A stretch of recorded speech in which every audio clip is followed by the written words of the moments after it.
Entitled people that think the world is their oyster. It's everyone's. Starting us off, was left holding the bill by a millionaire. I can't pay that bill. I've grown up with very little spending money, so this was strange to me. My girlfriend at the time was best friends with this girl who was the daughter of the largest newspaper company in my area. So rich is an understatement. Beachfront, like the dead heart of Cocoa Beach, mansion is where we met her to go out for this girl's birthday lunch. I still wanted my girlfriend to have a good date, so I was very clear I was only paying for my girlfriend and myself before we even made the plans. Well, we get our bills all separate like we talked about. Everything going great, laughing, talking about plans after, going back to this girl's house for a pool party, etc. Sign me up. This is when she says they left their wallets in the car and would be right back. Well, 30 minutes later, they are not. Just me and my girl, just sitting, waiting. I paid my tab. A pizza and 2 drinks, like $35 with a tip. I left $50. I only had $100 to start. Figured that's plenty for a lunch date. Well, the other two ordered 2 appetizers, didn't share, each at $15. 2 steak entrees, $50, and drinks. So their tab alone was like close to $100 after taxes. So we sat for another few minutes trying to call as the waiter had asked us to get up and sit at the bar. And they wouldn't let us leave until the bill was paid. I only have $50 cash. No credit cards, no debit. Was a cash only person for a long time. And my girlfriend didn't bring any cash either. I talk with the waiter and he lets my girlfriend walk back to the car to see what's taking them. Well, they left us. They drove us there. She comes back and is like, yeah, they left and they're not answering their phones. I had to call a buddy of mine to cover the bill and give us a ride back to get my truck from their mansion. Luckily, I had a good friend. Wes, thanks for that. He was pissed. After dropping me off, he did donuts in their gravel parking area, throwing rocks into multiple different high-end vehicles before speeding off, getting left holding a bill for a stuck-up, entitled millionaire. I can't even imagine doing that to someone, even if it was $3. I would never feel okay with that in my body, heart, or soul. There's no way I could ever do that, let alone a bill of $100. You have the money. Oh, it's so much worse when you know they have the money and that it would actually not affect them in any negative way, whereas you, it would probably. Entitled landlord forged my husband's signature on a contract. Who smells a lawsuit? For a while now, we've been having a dispute concerning several things wrong with our place, and he either refuses to do anything or says he'll do something and then is too lazy or greedy to follow through. Last January, a new dispute began. Nearly annually, we have a maintenance guy come over to perform maintenance on the heating unit. This was a major nuisance to us because without prior warning, there would be a guy at our door calling my husband, and either him or me had to drop whatever we were doing and come home so the maintenance could get done. Later, we found out this was because the company the maintenance guy works for would call the landlord to make an appointment, and the landlord would just pick the first possible option instead of coordinating the date with us. But I digress. The real trouble started when we got the bill for the maintenance. In our country, the landlord and tenant have to have agreements on who pays for what. Our landlord didn't talk to us about this, didn't mention anything or whatever. He just gave the maintenance company our info and they sent us the bill. This didn't sit right with me at all, but my husband didn't want any trouble with anyone, so he paid the bill, which wasn't small. Unfortunately, due to difficult personal circumstances, this happened thrice in total. The third time was last January. My husband paid the bill again, but I decided enough is enough. I started messaging the landlord asking to pay us back for all of the bills. I also spoke to a lawyer. That's wild. Isn't it in most cases the landlord has to pay for majority of the maintenance? All in all, she said it's unlawful that he has no agreements with us and still makes us pay the bill. In the meantime, the landlord came to my husband's workplace during work hours to talk. In other words, he came to rant and yell at my husband.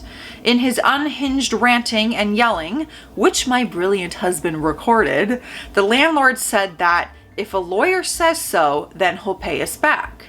Ask and you shall receive, Mr. Landlord. I contacted the lawyer again. She sent him a demand letter and gave him a week to pay us back. Did he pay back? Of course not. After weeks of back and forth over email and me calling him out on lies and inconsistencies and at this point demanding payment, last week he tells me that he has no obligations to pay us back because my husband signed a contract with the aforementioned maintenance company. He also said we can ask them to send us that contract. Husband and I talked about this and came to the conclusion that it's unlikely, as neither of us remember any contract, let alone have a copy. The next day, my husband called the company to ask for the contract. Long story short, they told him they don't have any contracts with us personally. They only have a contract with the landlord, which obligates them to perform maintenance on heating units in all of his properties. He should have given us a subcontract that he'd have to make himself, which means the company would have it anyways. I sent the landlord an email telling them they don't have any contracts with us and once again demanding payment. This was Friday last week. This past Monday, the landlord answered my email. It briefly said, see the maintenance contract attached. Weird. I open the attachment. Oh, I see a contract, all right. First thing I see is the maintenance company logo. Mind you, a few days earlier, the same company told my husband they don't have any contracts with him. Second thing I see is the opening paragraph of the contract being addressed directly to my husband. So this is obviously made and photoshopped and he just made up his own fake contract and put their logo on it. I scrolled down to see the last page and I thought, nah, that's not how husband's name writes. There was a written date and a signature. The handwriting was obviously not my husband's and the signature looked to me to be similar to his, but not his. I thought it looked very awkward. It didn't have the same flow my husband's handwriting has, if that makes sense. At the time, I wasn't 100% sure though. When my husband got home from work, I showed him the contract. He immediately said it's not his signature. He grabbed some other documents he signed before to compare. He wrote down his signature on a blank piece of paper to show me how he signs. Clear as day, the signature was forged. Then we looked closer at the contract. We could see that the opening paragraph that addressed my husband personally was in a slightly different font than the rest. Then it also occurred to us that this contract only applies for only one particular year, 2023. Okay, so if this contract is only valid in 2023 when signed by the customer, the company is obligated to perform maintenance within the same year, then why did no one perform any maintenance on our heating unit in 2023? Spoiler, because this contract is fake. That's why. We were dumbstruck, furious, and frankly tired of this BS. We started Googling what to do in this situation.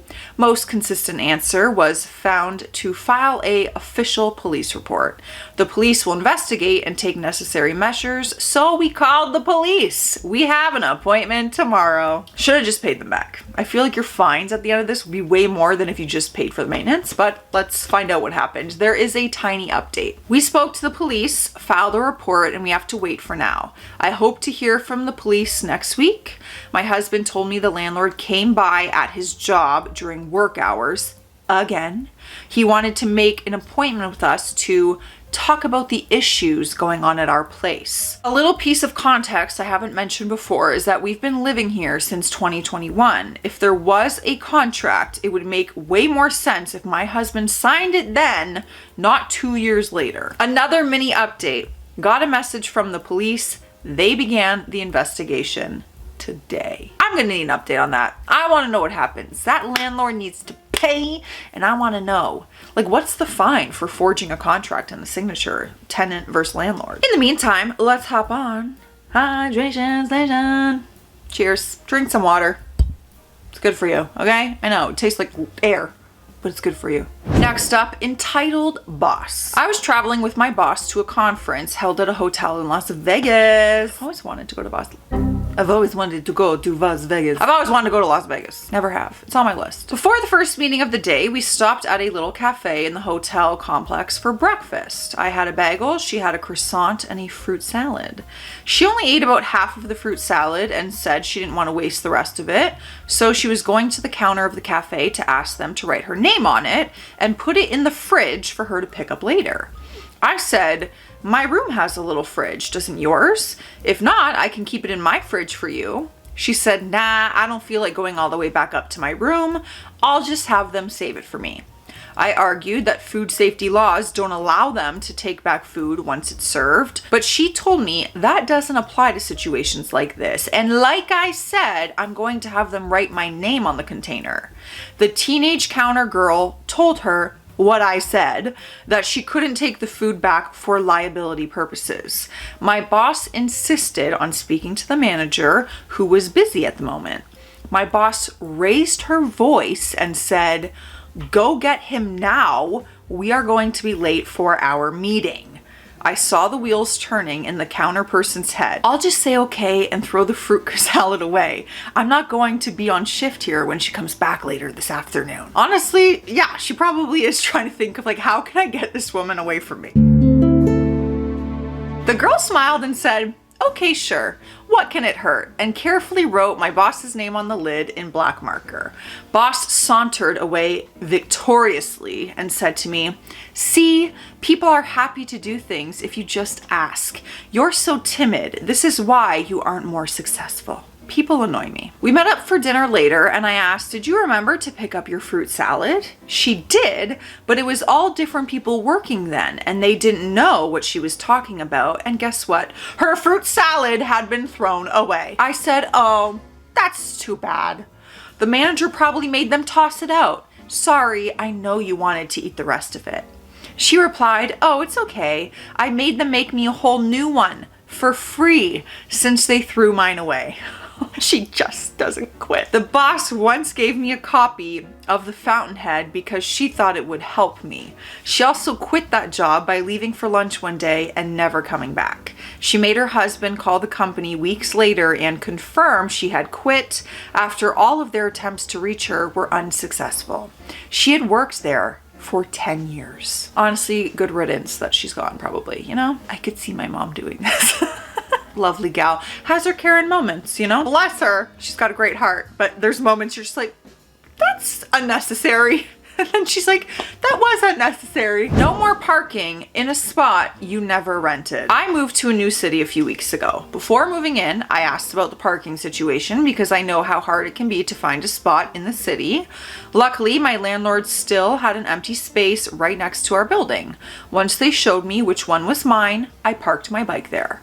Fast forward a few days, I came home from work and noticed someone had been parking their car in front of my bike during the day. I took a picture of the car just in case something happened. I had a feeling something was off. The next morning, I looked out the window after getting up and got lucky. The same car was about to park in front of my bike again. That alone could be a reason enough to call the police, considering the fine for blocking a vehicle like that is pretty steep. But I was patient. I watched them park and planned to talk to them afterwards. As I stood there, I saw the driver back right into my bike, push it slightly, and then roll forward again after I shouted at them, just, "Hey," out of nowhere for them. They finished parking, got out of the car, and immediately started berating me for parking my bike in their spot, asking why I would do that, saying they always parked there and that there was no other space nearby for them. They even threatened to call the police. I was angry they had hit my bike, but I secretly hoped that they would call the police because they would be the one fined for blocking my space. I contacted my landlord again, sent them the pictures I took of the car, and told them who the person was since they had told me exactly where they work, etc. They also confirmed that they never paid for the space, never signed a contract, Nothing. Just someone who told them that they could. The landlord reached out to them. For my first interaction with them, I had a feeling they might retaliate somehow. Sure enough, the next day I went out to my balcony and found a plastic bottle on the ground, along with a half-eaten strawberry. Well, what did the police say? My bike seems fine though. I'm hoping for the best and that it stays that way. I found the bottle and the strawberry last night. We'll see how petty they decide to get over the next few days. Okay, like half of a strawberry and a water bottle? This can be very annoying. I have to rent a space for parking in downtown Toronto, as you can imagine. And sometimes you rent a space and people think, I'm just gonna park there. And it's like, are you paying the bill for this spot? I don't think so. Entitled, Client Learns That Professionals Can in Fact Walk Away. I work as an engineer. I do some consulting on the side, but typically only for people I know and as a favor. A good friend asked for me to help his in-laws who were doing some fairly massive renovations and additions. I agreed solely because he asked me to. This is not something I have any interest or need in doing except as a favor. It's an old house and had a can of worms written all over it with some of the changes that they wanted to do.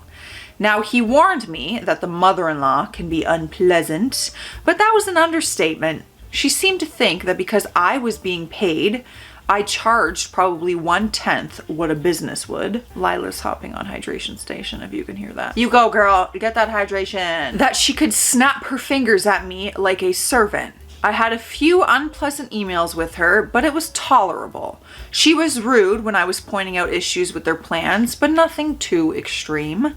That changed when I started trying to find a time for me to stop by and inspect a few areas of the house to verify some information. I offered to stop by on the weekend, but that didn't work for her. Tried evening times, still a no. Nope, she wanted me to stop by during my office work hours because that was best for her. When I told her no, this gets done on the weekends or in the evening, she went from rude to incredibly hostile, telling me that she is paying me, LOL, and that I work with her availability, not the other way around. CC'd my friend in on the chain, told them I was out and to have fun working with whoever they got. Friend apologized. I said no worries, not my problem anymore. She emailed back quite stunned that I was walking away, telling me that it's not how business is conducted. I didn't bother responding. About 3 weeks later, I get an email from the husband asking me if I would reconsider any promises that his wife won't speak to me or be involved in any way. They probably realized that the business they were going to hire is like 10 times the price. I heard from my friend that while the quotes came back much higher, which was tolerable for them, it was how long the wait was. They just bought this house and wanted to move in ASAP, but it's an incredibly busy time of the year for the industry. Turns out when companies you reach out to are drowning in work and you have a potentially convoluted and messy project, they aren't chomping at the bit to get your business. So now they are going to lose the trades they lined up because design would be a month or two out. I passed on the request as I struggled to believe that she would be kept in check and had no desire to bail her out. My friend didn't care and said it was nice watching her attitude give her consequences that actually affect her. This is what happens when you're not nice to people. You know, kindness is free and kindness is so easy. It takes more effort when there's anger and hostile attitude. That's like draining. Next up, neighborhood bully is getting close to being served a cease and desist. There's a neighbor who thinks it's okay to tell everyone what to do with their own property.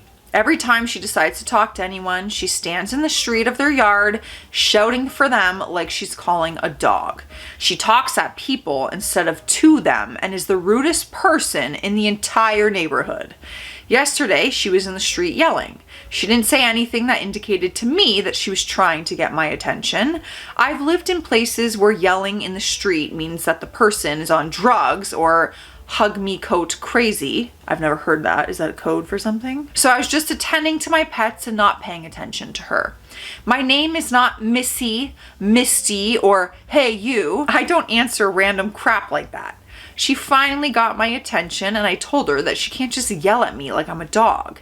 She claimed that she didn't, but other neighbors agree that she did. She started saying that we have to cut vines and stuff out of our fence between the 2 yards and said that she was going to call code enforcement if we didn't.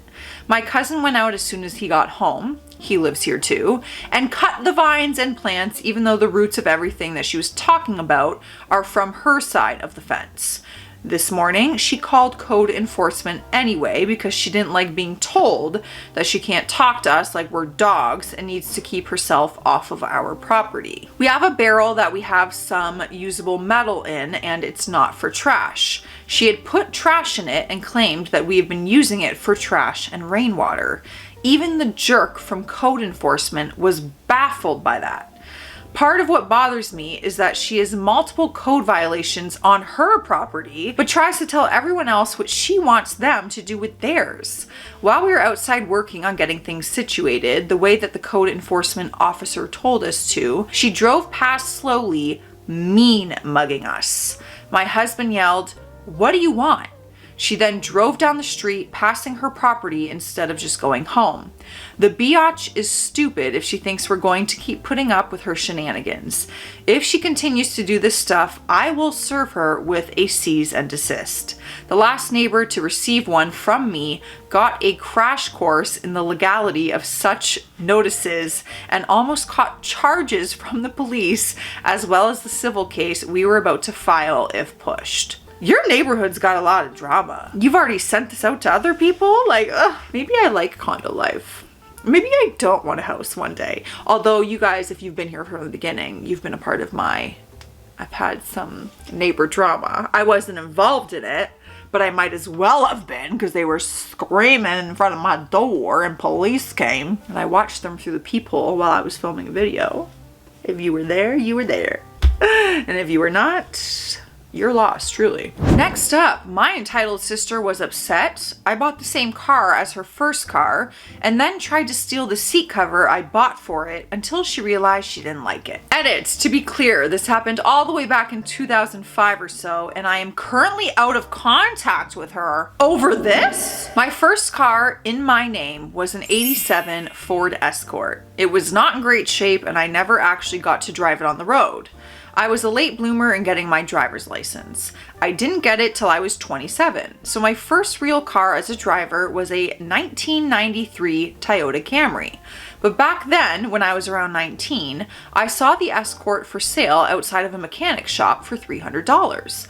My parents thought it was a good deal too, so I decided I was going to buy it. The moment my sister found out I was going to buy that car, she cried and claimed she wanted it. But she already had a running and driving car at the time and couldn't really afford to buy the Escort anyway. My sister was crying about wanting the Escort because her first car was a blue '89 Ford Escort when she was 16. She went out of her way to buy it without permission from our parents. She was riding with our great-grandfather, saw the car for sale on the side of the road, stopped to look at it, and then bought it. Not only did our parents have to register the car in their names for her, but they also had to help with insurance. The clutch also went bad in that car almost right away. My parents had to drop $900 to get that car fixed, and that's with a discount on the parts our mother bought through her connections. And what did my sister do? She abused the hell out of that poor car. She drove it like a maverick, smoked in it when she was still underage to have cigarettes, and filled it with trash. Then she got in a minor accident and messed up the front end by driving it into a pole or something. Then sometime after that, the car got impounded and she didn't even bother to try and get it back. So the impound lot probably sold it as junk. I have no idea if my parents had to pay for the impound lot for the unpaid fees either. They never told me. But it'd just be more money that my sister cost them. Back to me buying the '87 Ford Escort. and my sister was bitter. She was jobless and relying on her nasty boyfriend at the time. He was the guy she dated before meeting the guy she married and then later divorced. Her ex-husband was the best thing to ever happen to her, but she messed up that marriage. I feel like we're finding out a lot more drama than the title of this, but okay. Anyway, she couldn't buy the car and I did, but she seemed to get over it. Seemed being the word. She kept pointing out that I didn't have the skills for a manual transmission, remarked her Escort was newer than mine, said I was copying her for getting the same car, just like I copied her by being gifted a Game Boy in the 90s, a year after she got a Game Boy, and she even went out of her way to point out many of the car's faults, which admittingly there were many, but it was my first car. I tried to at least fix it up. The mechanic shop I bought it from swapped out the heater core for cheap, and it ended up being used as a farm vehicle for hauling stuff instead of a road vehicle, until it was eventually sold for scrap. Also, there was another Escort of the same model for sale locally for the same price. I got mine, and my sister didn't even try to buy it. Then, one day, I walked into a discount store and looked at the stuff in their auto section. They had a seat cover with glow-in-the-dark skulls in the pile for pretty cheap. Can't remember how cheap, $5 to $10 maybe, but I liked it, so I bought it. When I brought it home, I showed it to my sister before pulling it in the Escort. And suddenly she started grabbing at the box the seat cover was in, saying, "Oh, you bought me a seat cover." She gleefully wrenched it from my hands and started to leave with it, but then paused when she took a closer look at it, then turned around and tossed it back at me because she thought it was ugly since it had skulls on it. She even looked bitter and said she didn't want it before huffing off. Later, she tried to say that it was all a joke and that she wasn't actually trying to take it, and she stuck to that story. But I know my sister. That was another one of her attempts at a power move. She was definitely trying to take it away, probably just to see what I'd do to get it back. And I wouldn't be surprised if she did it because I bought the Escort she wanted.